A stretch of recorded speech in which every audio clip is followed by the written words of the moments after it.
Dr. Swapnali Rath. The topic of my discussion is e-governance. As all of us know that the application of information technology and communication for the purpose of governance is commonly known as e-governance. Hence, e-governance is basically a move towards smart governance, implying simple, model, accountable, responsive, and transparent governance. In fast-growing and demanding economy like India, e-governance has become essential. In other words, it is the use of technology to perform government activities and achieve the objectives of governance. Through e-governance, government services are made available to citizens and business in a convenient, efficient, and transparent manner. And different examples are National Portal of India, Aadhaar, filing and payment of taxes online, digital management system, etc. Now, different objectives of e-governance are to support and simplify governance for government, citizens, and business, to make government administration more transparent and accountable, to reduce corruption in the government, to ensure speedy administration of services and information, to reduce difficulties for business, provide immediate information, and enable digital communication by e-business. While e-governance provides the advantages of convenience, efficiency, and transparency, it also has problems or challenges associated with it. I think biggest challenge in India is lack of computer literacy. India is still a developing country, and a vast majority of the citizens lack computer literacy, which hinders the effectiveness of e-governance. Lack of accessibility to the internet or even computers in some parts of the country is a disadvantage to e-governance. Again, e-governance results in a loss of human interactions also. Another big problem is that it gives rise to the risk of personal data theft and leakage. Thus, whole system is vulnerable to cyber attacks. And with regards to Assam, the state of government has initiated many e-governance projects, including electoral rolls computerization system, BPL list, computerization of land record system, Prithvi geographical information system, etc. And now to conclude my topic, as we know that e-governance is the use of information and communication technology by the government services, exchange of information, communication, transaction, etc. And lots of advantages are there, but in country like India, lots of challenges are also associated with it. With this, I conclude my topic. Thank you.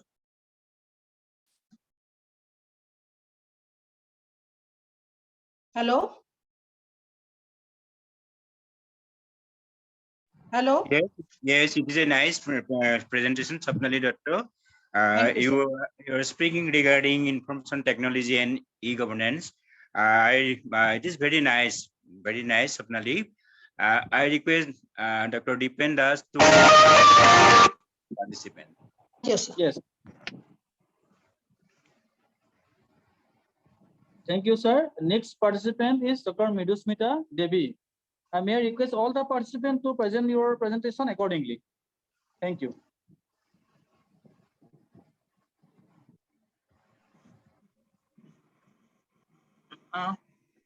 Good afternoon, respected chairperson of the session and the participants. Now I'm going to present my presentation. E-governance, also known as electronic governance, refers to the use of information and communication technologies to enhance the efficiency, transparency, and effectiveness of government operations and service delivery. It involves the digital transformation of various government processes, including decision-making, service delivery, public administration, and citizen engagement. And the main aim of e-governance is to leverage the technology to streamline administrative processes, improve public services, and promote citizen participation. It typically involves the use of internet-based platforms, digital tools, and data-driven systems to facilitate government activities. Then the main features of e-governance is the online service delivery. Online service delivery. E-governance enables citizens to access government services and information through online portals and platforms. This includes services such as applying for licenses, paying taxes, accessing public records, etc. Then digital documentation and automation is another key feature of e-governance. Then Government to business interaction is another feature of e-governance.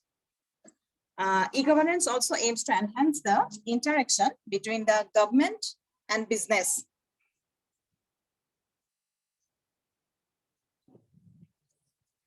Hello? Hello? Yes, ma'am, you Yes, can continue, please. carry on, carry on. Audible? Audible, Ms. Smita, audible. Another key feature is the government to business interaction, and e-governance also aims to enhance the interaction between the government and business. It includes online business registration, digital procurement system, etc., e-tax filing, etc. Then data-driven decision making is another key feature. Then it has some benefits. E-governance has some benefits, and such as it increases the efficiency. E-governance reduces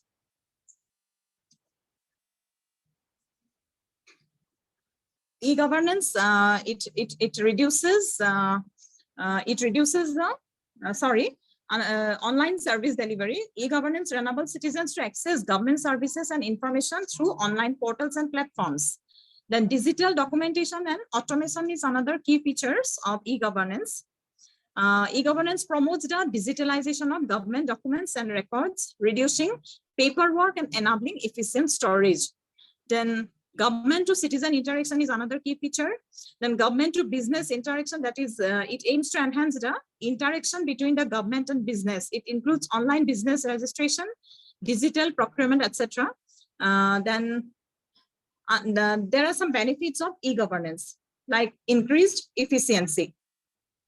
So e-governance reduces bureaucratic red tape and automates the processes and eliminates paperwork, leading to improved efficiency and faster.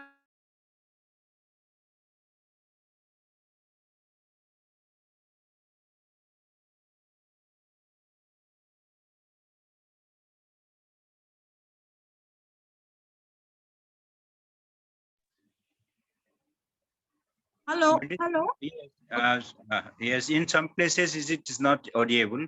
Anyway, carry on. Okay. Then enhanced transparency is another benefit of e-governance. By providing access to information, e-governance promotes transparency and accountability in government operation. Citizens can track the progress of applications, access public records, and hold government officials accountable. And cost saving is another benefit of e-governance. E-governance reduces administrative cost associated with paperwork, manual process, and physical infrastructure. It also minimizes corruption and leakage of funds through digital payment system and audit trails. Then improved access to service is another benefits of e-governance. E-governance enables citizens, particularly those in remote areas, to access government services and information easily. Online portals and mobile applications ensure services are available 24/7, overcoming geographical barrier. Then citizen empowerment and participation is another benefit. E-governance encourages citizen participation in decision-making process, enabling them to provide feedback, contribute to policy discussions, and engage with the government. Then governments around the world are increasingly adopting e-governance strategies to leverage the technology for better governance and improved public service delivery and increased citizen engagement. So with these words, I conclude my presentation. Thank you, sir. Thank you, Dr. Midusmita Devi. You nicely present your paper regarding the government, how government and public minimize their cost effective because of the interaction between public and government, between businessmen and the government, with internet or with mobile or any media. It is cost saving, and you nicely present your paper. Thank you, Ms. Smita. Thank you. Thank you very much. Next one is Suman Sahu, Assistant Professor, Women's College, Tinsukia. Participant serial number 16. Good afternoon, everyone. Respected Chairperson, sir, all the member of the organizing committee, and my fellow participants. So today our group discussion topic is the e-governance. So when we talk about the e-governance, nowadays every government has begun to extend its administration higher to lower to mitigate socio-economic, science and technology and other difficulties through extensive use of electronic devices. So what the developed and emerging economy worldwide use a wide range of electronic gadgets to make government administration more efficient, open, and responsive. Here, on the basis of that, here we can say that e-governance stands for electronic governance, implies the application of information and communication technology to government functioning. When we talk about the e-governance, here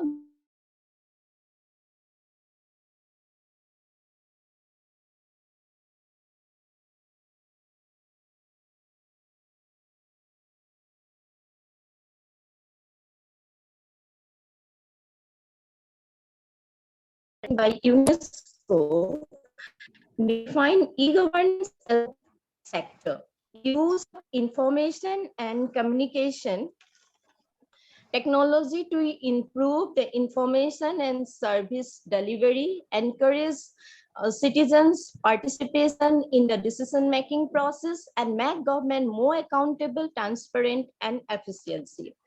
When we discuss about the e-governance, all my fellow participants here mentioned about that there are the various type of modes of e-governance. Among these, like that, the government and government, then the government to citizen, the government to business, and government to employees. I here in my presentation, I try to give emphasis on the various type of initiative taken by the government of India or the various stages to implement the e-governance in a various way. Among these, such examples like Information Technology Act 2000, which is adopted by the Government of India for the benefit of the citizen, Center for Electronic Governance to promote the information technology and e-governance in the country, and the same way e-district mission mode project deliver various e-services such as the birth certificate, caste certificate, death certificate, income certificate we got through this online mode. And here the Diksha is an educational platform for the citizen of India. So here the various states adapted the various type of policies like the Bhumi project. This is adopted by the Karnataka. Here I just give emphasis on in case of Assam.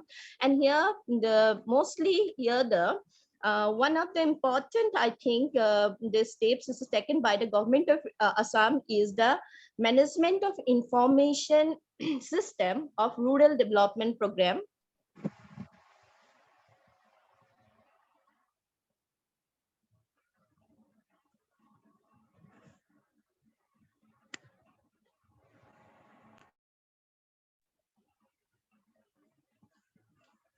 Shuman Chau, you are not audible.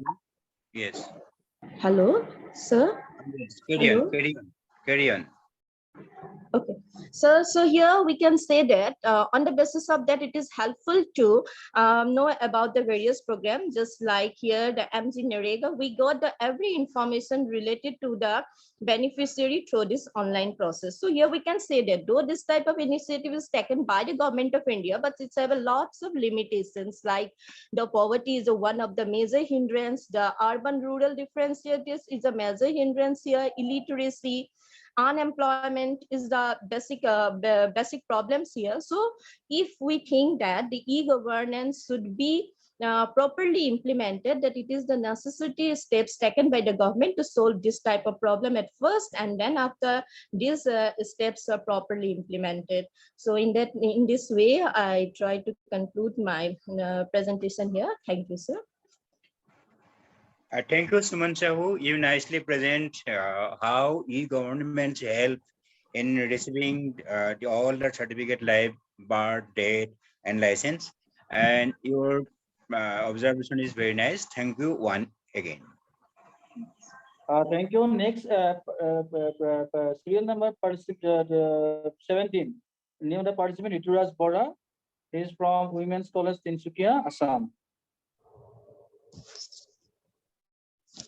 Good afternoon, everyone. Respected Chairperson, sir, respected coordinators, and fellow participants.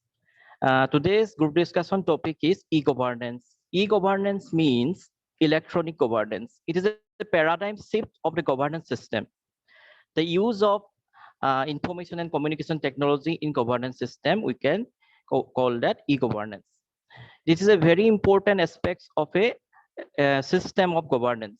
It actually reduces the bureaucratic delays, and it actually implies the accountability, transparency, and good service delivery to the citizens. It is an important aspect of citizen-centric administration, and e-governance actually collects the data of the citizens, and from the data, the government can use for policy making, policy implementation, and policy evaluation. So it is a very important aspect of good administration. So through the e-governance, for example, in Indian context, direct benefit transfer, DBT can help the role of the middleman, and it directly benefits the beneficiaries. So e-governance is very important aspects of any administration system, and it basically implies the transparent and accountable and service delivery system. E-governance before it actually delays the bureaucratic delays and reduce the red tapeism. That is the hindrance of any administrative system. Before the advent of e-governance in the administrative system, the bureaucratic delays plays a very hindrance, and also in the red tapeism part, it delays the developmental projects, developmental activities of the governments. So we can say that e-governance one of the very important aspects of administration and the governance system. That is from my side. Thank you so much.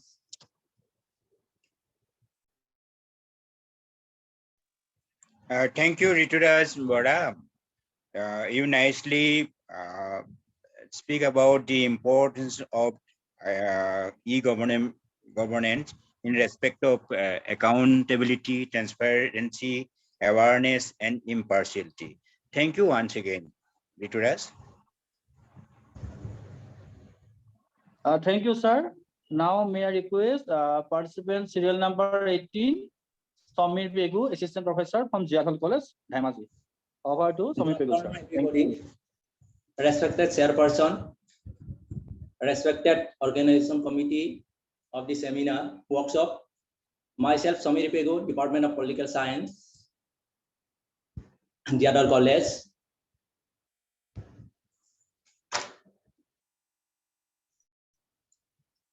We discuss about e-government. E-government is one of most important in understanding government machinery. Actually, what is e-governance? E-governance means electronic governance. E-government implies government's function with the application of ICT, information communication technology. In India, government approved national e-governance plan comprising of 27 mission-made projects and 8 compound on May 18, 2006. E-governance service like Digital India Initiative, National Portal of India, the Prime Minister India Portal, other online tax filing and payment, Darpan Portal, Digital Locker, National Scholarship Portal, Digital Land System Portal, etc. Actually, e-government is basically more toward smart government, implying simple, moral, and accountable, responsive, and transparent governments. Thank you, sir. Thank you, Samir Pegu. You indicate the mission of e-governance. You say that e-governance means smart government. Thank you once again, Samir. Thank you, sir. Our next participant is Dr. Madhumita Das from Pub Bangsar College. May I request Dr. Madhumita Das to start her presentation. Thank you. Good afternoon, everyone. Respected chairperson, respected my all the participants. On today's group discussion, my topic is e-governance. Governance is a system that provides a framework for managing organizations. It identifies who can make decisions, who take the authority to act on behalf of the organization, and who is accountable for how an organization and its people behave and perform. E-governance is one important part of governance in the 21st century. E-governance, meaning electronic governance, is using information and communication technologies, that is ICT, such as wide area networks, the internet, the mobile computing at various levels of the government and the public sector, and beyond for the purpose of enhancing governance. There are 4 types of e-governance. Number 1, government to citizens, which includes transportation, hospitals, education. Number 2 includes government to business, that is getting a license, e-taxation.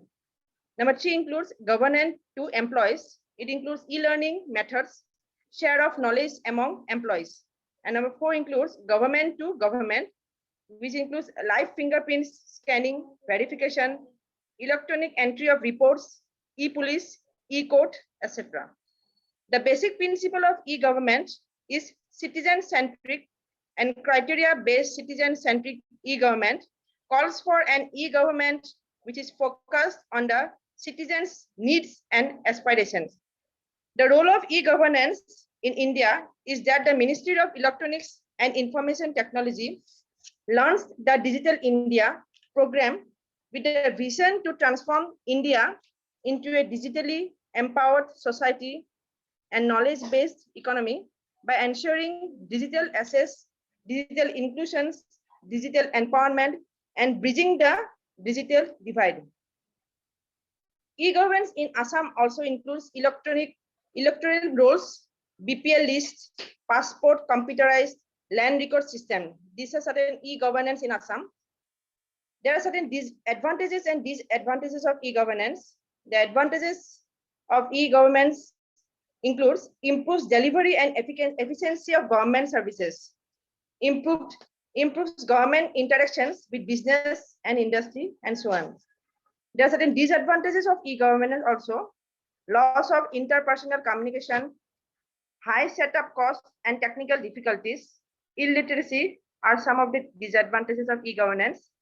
I would like to conclude my paper on e-governance as a whole that it is a best solution to the problem of slow delivery of services by increasing the efficiency of government offices.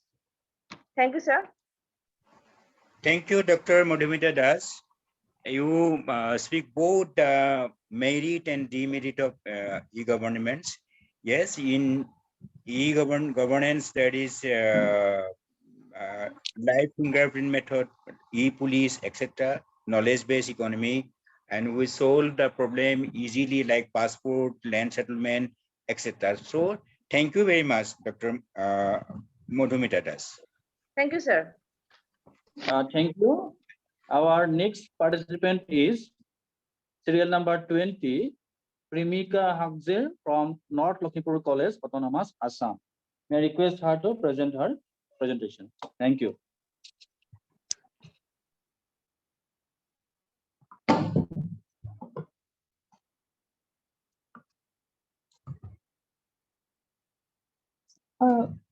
A very pleasant evening to one and all present here, respected chairperson and all the participants. Today's topic of discussion is e-governance. Before putting my insight into e-governance, I would like to begin with the definition of e-governance defined by UNESCO.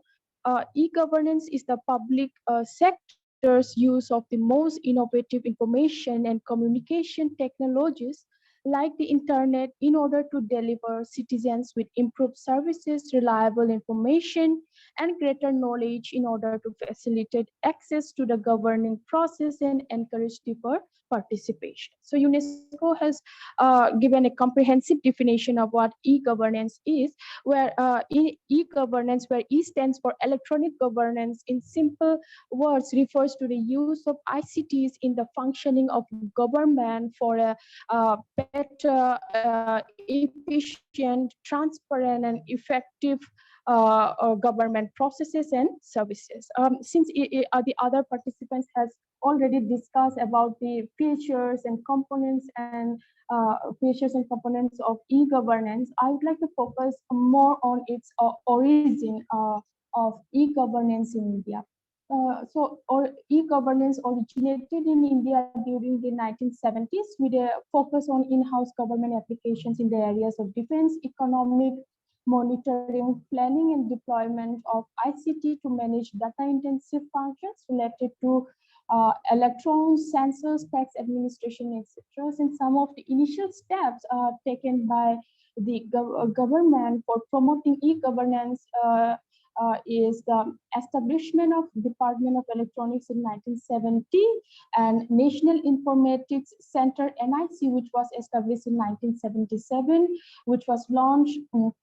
NIC. Another NIC Net in 1987 was launched in order to promote the e-governance in India, and some of the initiatives, major initiatives. Key e-governance initiatives in India are Digital India, which was launched on 1st July 2015, Other Goods and Service Tax Network, e-governance service delivery, digital payment like UPI and BBPS, MyGov. These are just a few examples of the numerous e-governance initiatives in India.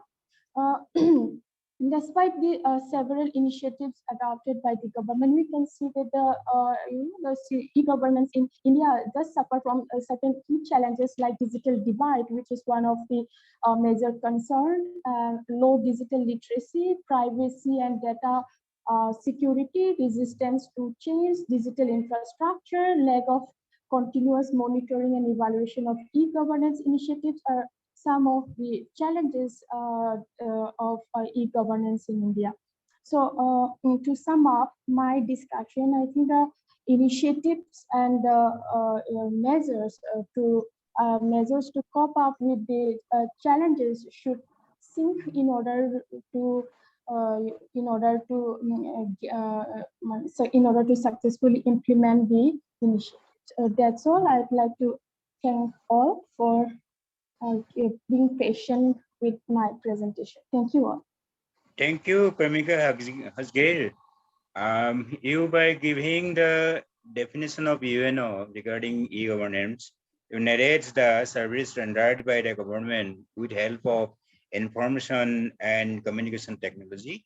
And you also narrate some of the functions of India that is rendered by ICT. So thank you again, Pramika. Thank you, sir. Our next participant serial number is 21, Dr. Shivani Phukon, Assistant Professor, Borhula College, Jorhat, Assam. May I request her to present her presentation. Thank you.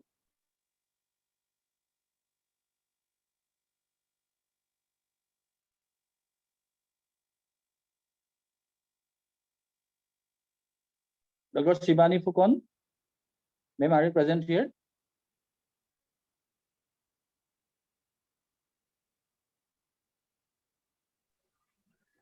Dr. Shivani, please unmute your speaker. You are offline, your speaker is online. Offline. Sir. Yes. Yes. Okay, a very good afternoon to all of you. Respected Dr. Anil Saikia sir, respected organizers of this workshop, and my respected fellow participants. Today I'm going to speak on e-governance, and I have picked out an important topic, that is rural e-governance. Generally, we all know about what is e-governance. Generally, governance refers to the systematic use of electronic system and technology to improve the efficiency, transparency, and the accountability of government practices. So it is connected with the digitalization process and information and communication technology. So from that point of view, I personally observed that e-governance is the very crucial part of good governance. So we have to attain e-governance anyhow if we have to get the fruits of good governance. But what I feel that in India, the practice of good governance is always characterized through top-bottom structure. It is not structured in a bottom-top structure. So it means that in top level or higher level institutions are fully e-governance is fully equipped there, but in the rural sector, in rural government sector, still they are lagging behind in e-governance. But if we see that India is a predominantly a rural country, and a large number of population live in the rural areas. And if we see to the total income population, that 70% of the national workforce live in the rural sector, and 50% of national income come from the rural sector. So in this regard, those people who live in the rural areas, they also deserve better standard of living. They also deserve better sanitation. They also deserve proper drinking water facility. They also deserve digital connectivity, and they also deserve electricity. So in this regard, our government, the government is failing to some extent to practice e-governance in the rural sector.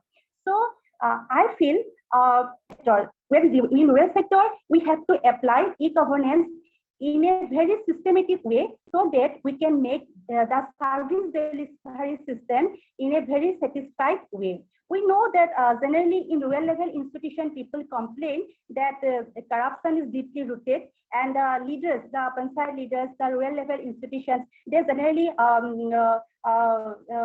connected with nepotism, favoritism.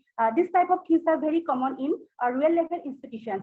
So if we can practice e-governance and we can make proper documentation, proper filing system, so we can make the rural level institution more transparent. And this transparency automatically removes corruption. So it is very much important that we practice e-governance in the rural sector. Secondly, I feel that in rural level institutions, community participation is very important. And also, if we see the dimension of good governance, there also it has been clearly mentioned that without community participation, without people's participation, we cannot attain good governance. So from that point of view, if we have to increase, if we have to enhance community participation, then we have to apply e-governance in the rural sector. And then another point, if we see resource management, effective resource management, it is also very important. In rural sector, we know enormous resources are there, but the rural people are not get the resources in a proper way, in a proper time, and in proper design. So if we make e-governance, then the resources of the rural sector, we can manage, we can store the resources in a very systematic way. So for effective resource management, e-governance is very important. And another important thing is that in rural sector, a large number of people belongs to marginalized section. And this marginalization occurs on regards of caste, class, creed, anywhere. But a large number of marginalized people lives in the rural areas. So to give them, to supply them a better governance system, e-governance is very important. So I think that our government should take more energetic, more challenging job to make e-governance fruitful in our rural sector. With this, I want to conclude my observation. Thank you. So thank you, Shivani Phukon. Your observation regarding rural people and the government, that means e-governance. Then without rural people, without the help of rural people, it is not possible to have a good government. And e-governance, as you indicate, it can reduce the corruptions in the rural sector. and community can participate in with government in all aspect, in all the program that is created, that is rendered by the government. So once again, thank you, Shivani Pupon. Thank you, sir. Thank you. Thank you. Our next participant is serial number 22, Anjali Vishwakarma from the Department of History, Patna University. May I request her to present her presentation. Thank you. Good evening to all, respected chairperson and my fellow participants. मैं Anjali Vishwakarma, research scholar, department of history, Patna university. आज के group का discussion जो है उसका topic है e governance. E governance का साधारण अर्थ है किसी देश के नागरिकों को सरकारी सूचना एवं सेवा प्रदान करने के लिए संचार एवं सूचना प्रौद्योगिकी का समन्वित प्रयोग करना। भारत में ई गवर्नेंस की शुरुआत 1970 के दशक में चुनाव, जनगणना, कर प्रशासन आदि से संबंधित डाटा संग्रह जैसे कार्यों के प्रबंधन के लिए आईसीटी के अनुप्रयोगों पर ध्यान देने के साथ हुई थी। 1970 में इलेक्ट्रॉनिक्स विभाग की स्थापना भारत में ई गवर्नेंस की दिशा में पहला बड़ा कदम था। वो इसलिए क्योंकि इसमें सूचना और संचार पर लोगों का ध्यान केंद्रित करना था। इसका ई गवर्नेंस भारत में लागू हुआ, इसके कुछ रीजंस भी थे, जैसे ई गवर्नेंस लागू करने के पीछे सरकार के कुछ कारण है, जैसे राज्य के शासन में समाज के सभी वर्गों की भागीदारी करने हेतु आईटी के उपयोग की बात आई। दूसरी बात, इसके द्वारा सरकार की नीतियों का ऑनलाइन खुलासा करना, ऑनलाइन शिकायतों का निवारण एवं ई जनमत संग्रह करना आदि शामिल है। इसके साथ ही यह सरकार के विकास उद्देश्यों की तैयारी करने और उन्हें पूरा करने का कार्य भी देखता है। उद्देश्य ई गवर्नेंस लागू करने का कुछ महत्वपूर्ण उद्देश्य हैं, जैसे नागरिकों को बेहतर सेवा प्रदान करना, शासन में पारदर्शिता और जवाबदेही पालन करना, सूचनाओं के माध्यम से नागरिकों को सशक्त बनाना, शासन संचालन में सुधार करना, और यह नागरिकों के लिए नीति और कार्यक्रम से संबंधित जानकारी को भी साझा करता है। इसके साथ ही यह ऑनलाइन सेवाओं के अतिरिक्त सरकार की योजनाओं की सफलता के लिए आईटी का प्रयोग करता है और सरकार के विकास लक्ष्यों को प्राप्त करने में मदद भी करता है।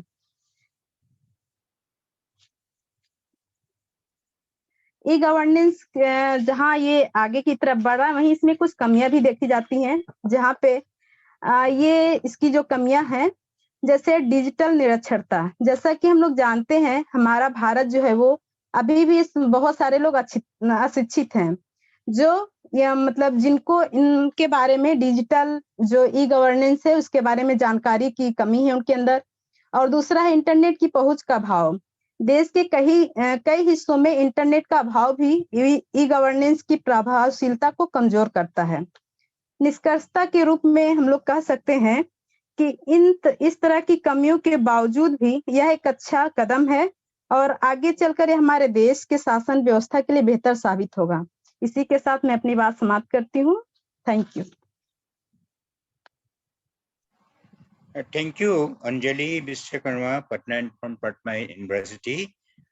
You just start from 1970s, जैसे जहाँ से वो हमारा ई गवर्नमेंट शुरू होता है, जैसे वो कोशिश किया है समाज को सभी लोगों के लिए हेल्प करने के लिए, जैसे सरकार का जो प्रोग्राम है वो सफल करने के लिए ई गवर्नेंस का बहुत जरूरत है। Thank you once again, Anjali Vishwakarma. Thank you, sir. Our next participant is participant serial number 23, Dr. Swadhinata Das, Assistant Professor, Biohatasarilli, B.Ed College, Assam. May I request Swadhinata Madam to present her presentation. Good afternoon, everybody, respected Chairperson sir, and my dear friends. I'd like to talk about the basic concept of e-governance and some of its merits and demerits. So first of all, we start with the term e-governance. It means electronic governance. E-governance signifies the implementation of information and technology in governmental process. Basic purpose of the e-governments is to simplify processes for all. It means government, citizen, business, etc. at all in a level. E-governance delivers smart, where S stand for simple, M stand for moral, A for accessible, R for responsive, T for transparent. Basically, e-governance is needed for the interaction. The question is coming, interaction with whom? I would like to say that there are 4 kind of interactions. Interaction with the citizens. Number 1, it is known as G2C. It is an interaction between the government and the citizen. Aim of this interaction is to efficient delivery a large range of public service. Then number 2 is accessibility and the availability of the government services. Then to improvement of the quality service and to make a friendly relationship between the government and the citizen. Number 2 is G2B. It is government to business. It is enable the business community to interact with the government by using e-government tools. The aims are to create a more transparent business environment. Second one, to help in service like licensing, permit, revenue, collections, etc. Third one is G2G, government to government. In this interaction, there's interaction between the various departments of the government or between the 2 governments like the Union government and the state government, or state government or state government, between state government and state government. The aims are like to increase the efficiency of good performance and output, able to reach some government initiative, certain link article. Number 4 is G2E. This is a government to employee. Here interaction between the government and its employee is done. With the help of ICT tools, this communications or interactions are going fast and efficient. And as a result of this, the satisfactory level of the employee is always increased. I like to say some merits of the e-governments, like number 1, citizens empowerment to the access of the information. Number 2, less consumption, corruption in administration. Number 3, more efficient government management. Number 4, increased transparency in the administration. Number 5, improve relationship between the public and the civil authorities. Then about demerits, number 1 is absence of the fairness in the public access to the internet. Then the poor people, low literacy and remote locations are the 3 fields where we can see the demerits of the e-governance and the cybercrime, the last one. With this words, I like to conclude my presentation. Thank you. Thank you, everybody. Thank you, Dr. Sadhnata Das. You just narrate the interaction between public and government, and you just speak that it is a shortcut method between government and public. What government is offered to the public, that is done through electronic media. So thank you again once, Sadhnata Das. Thank you, sir. Thanks a lot. Thank you. Our next participant is Pratibha Singh, serial number 24. She's from Patna University, Bihar. May I request her to present her presentation. Thank you, sir. I wish a very pleasant evening to one and all present here and my fellow participants also. I, Pratibha Singh, from Department of History, Patna University, is going to discuss on the very relevant topic, that is e-governance. So when we talk about this concept of e-governance, it refers to the use of information and communication technologies in government processes and the delivery of public services. So it encompasses the application of digital technologies to improve governance, enhance public administration, and foster citizen participation in decision making. So several participants have talked about the definition of e-governance, about the kind of interactions, about the benefits and disadvantages. So I will not put much emphasis on all those points. I will straight come to the development of the concept of e-governance in India. So the concept of e-governance in India has seen a very significant development in recent years, especially.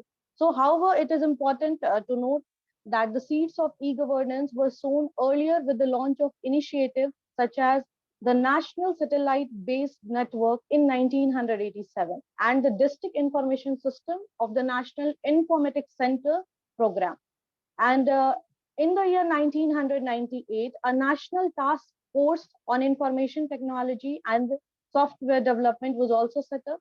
Then in the consecutive year, in the next year, 1999, the Ministry of Information Technology was created for this purpose especially. And after that, several other things came. A 12-point agenda was listed for e-governance for implementation in all the central ministries and departments so that it can work smoothly.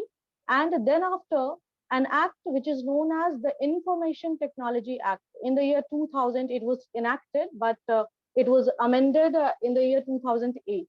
And then a common action plan was also made to promote IT in India, and government also set up National Institute for Smart Government.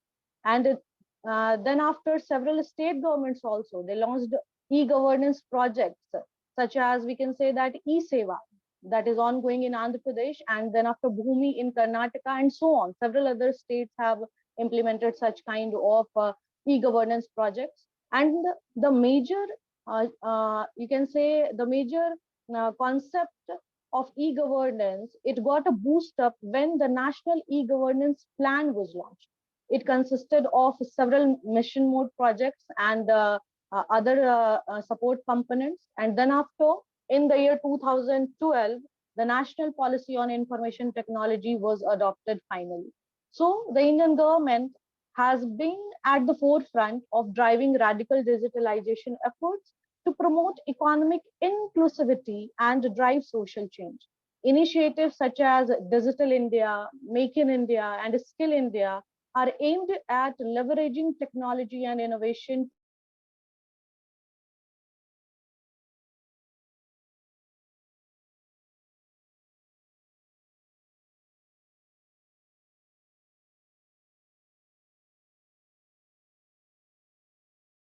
of artificial intelligence and several other things. So through these initiatives, the government is focused on creating an ecosystem that encourages digital innovation, facilitates ease of doing business, and promotes inclusive growth. So in a conclusion, I want to say that the digital transformation of governance and economy will not only enhance efficiency and transparency, but also create opportunities for economic empowerment and social development. So by embracing all these innovation and leveraging digital technologies, India is poised to achieve its vision of a digital India where citizens have access to a wider range of digital services, information, and governance is now citizen-centric. So the government's commitment to digitalization and the promotion of innovation will pave the way for a technologically empowered and digitally inclusive nation. I also want to take a moment to express my heartfelt gratitude to each and every member of the committee for organizing the workshop and providing me this opportunity to speak or discuss on this relevant topic. And as a participant, I found the workshop to be incredibly informative and inspiring, and it exceeded my expectations in every way. Thank you so much. Thank you, Pratibha Singh. You nicely present your paper that we're in the age of digital India, skill India, the era of artificial intelligence, where digital informations are there. So thank you once again, Pratibha Singh. Thank you, sir. Thank you. Our next participant is serial number 26, Dr. Kaveri Borapujari Sharma. from Dumduma College, Assam. May I request her to present her presentation?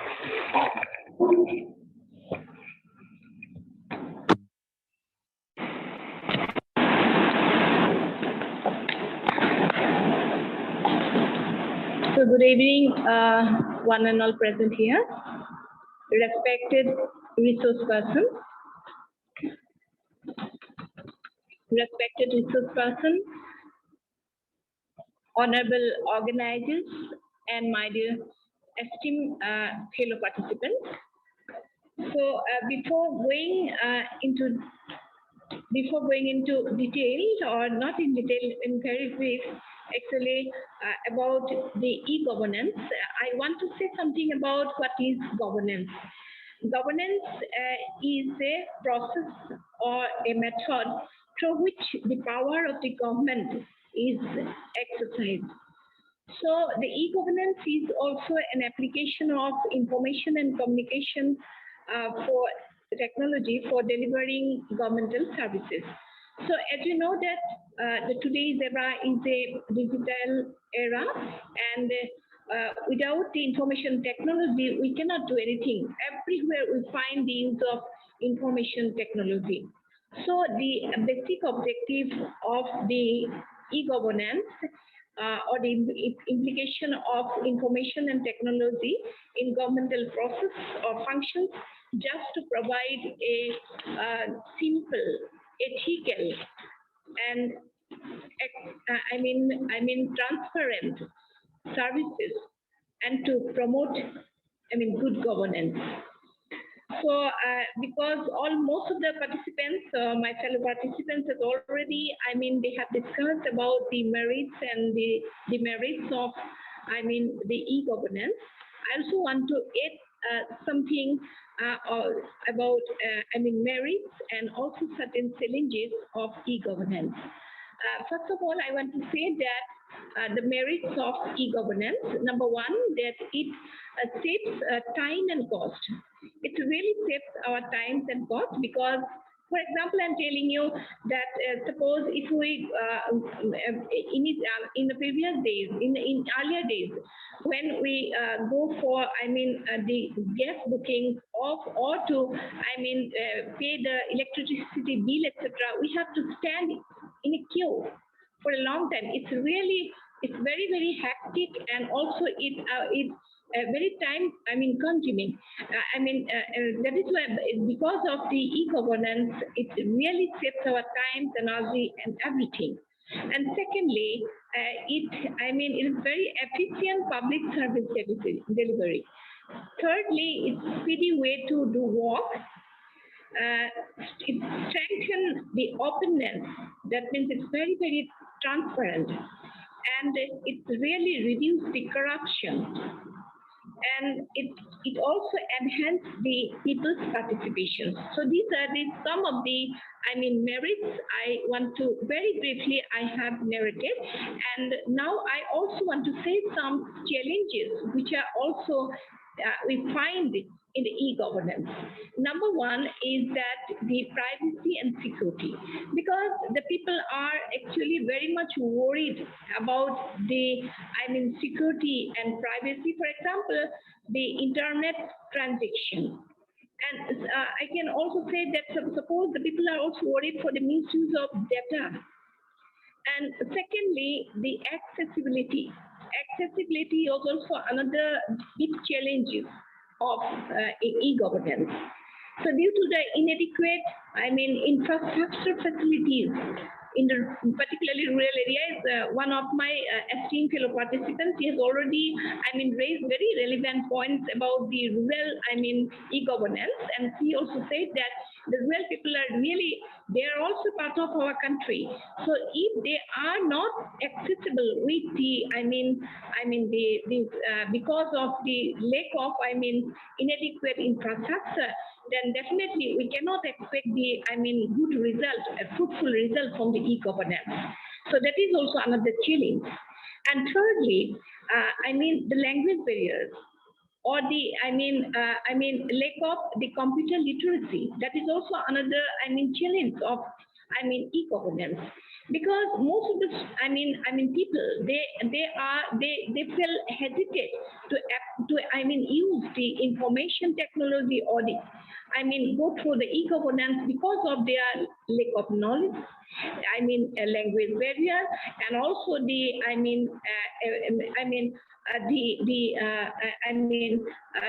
lack of computer literacy.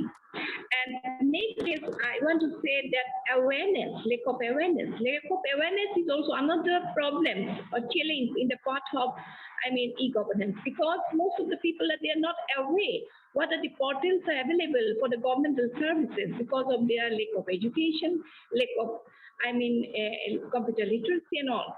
So with this, I want to sum up my presentation because of this, paucity of time. And I want to say in conclusion that the awareness is very much essential, and also the people, the government, the NGOs, the stakeholders, and the literate persons all together, with the joint venture, they should also come forward to, spread the awareness among the people about e-governance, and definitely will get better services in due course of time through the, e-governance. And with this, I want to conclude my observation and this short presentation. Thank you so much. Thank you for patient hearing. Thank you. Thank you, Kaveri Borpujari.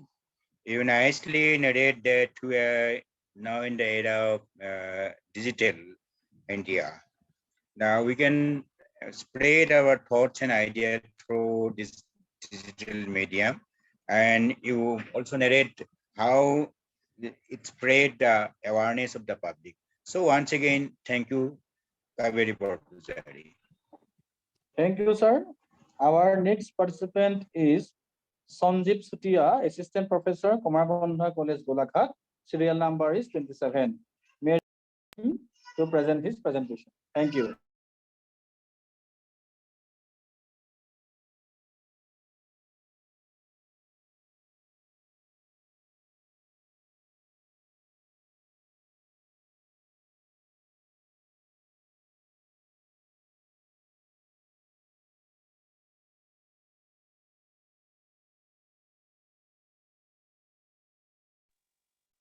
Sanjeev Sutia, sir, you are requested to present your presentation. Serial number 27. You have given your attendance during our verbal attendance. Sanjeev Sutia, sir.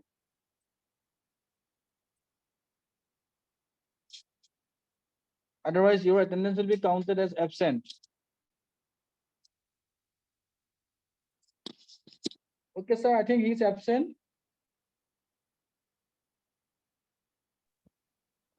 So you missed out. Yes. So you missed out on my name, Sanghamitra Roy. I was present. Oh, sorry, madam. I'm so sorry. So I'd like to request Sanghamitra Roy, madam, serial number 25. She is from Patna University. Sorry, ma'am. Please, you can continue. Okay, thank you. Very good evening to Chairperson, sir, and my fellow participants. I am Sanghamitra Roy from Patna University. So today, before discussing on e-governance, we must know what is governance. Governance refers to exercise of power or authority by the government for the well-being of the citizen or subject. Now, many of us have discussed e-governance, and World Bank has given this definition that e-governance means the use of ICT, that is information and communication technology, for exercising power in decision making and implementation. It enhances and redefines social, economic, environmental values among the citizens.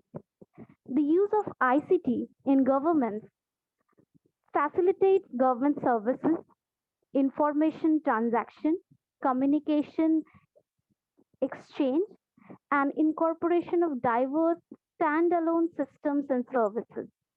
We have already discussed the interfaces of governance, that is government to citizen, which culminates into government being more accessible to the citizens, government to business, that helps promote transparent corporate environment, governance to government interface that leads to seamless communication between government, that leads to efficiency, promoting output, government to employee interface that leads to greater employee satisfaction. Now, some of the initiatives that has been taken by the government in the recent years to profess e-governance are Digital India initiative that was started in 2015. It takes into consideration DigiLocker, National Scholarship Portal, Darpan, Pragati, eKranti, that leads to Swayam scheme, which is a massive online open courses for students starting from class 9 to post graduation. We have e-healthcare system. We have financial inclusion in the form of UPI, Bheem, Jan Dhan Yojana, and various states have also progressed in making ICT a way of governance. Like Nagaland become the first paperless assembly by introducing e-Vidhan. Now Arunachal Pradesh has become a totally e-governance platform providing government. And in Bihar too, Aadhaar has been linked to various initiatives of the government to provide service delivery to the people. Now, Bihar government was also awarded e-governance award in the year 2020. Lastly, I would like to put forward some remedies for good e-governance, like first, concentration on the regulatory framework by the government so that it corresponds to implementation in an effective way by propagating public-private partnership, overcome illiteracy or digital divide by propagating the initiatives in the regional languages, as well as making it more simpler. The interface should be simpler, and by enactment of privacy policy in a more stringent way. Thank you for a patient hearing. Thank you, Sanghamitra Roy of Patna University. You just narrated that it's a media, the e-governance is a media that links government with the public in all respect of the program which are adopted by the government for the benefit of the public. And you also cited the example of Bihar, Arunachal Pradesh, etc. And program that is initiated by the government for the public. So thank you once again, Sanghamitra Roy. Thank you, sir. I will again ask Sandeep Sutia sir to present his presentation if he is present in the group. Otherwise, his verbal attendance will be counted as absent in this session. I think he is absent. So may I request the last participant of this session, serial number 28, Dr. Dhrupajyoti from Pukbongkhor College, Assam. May I request sir to present your presentation.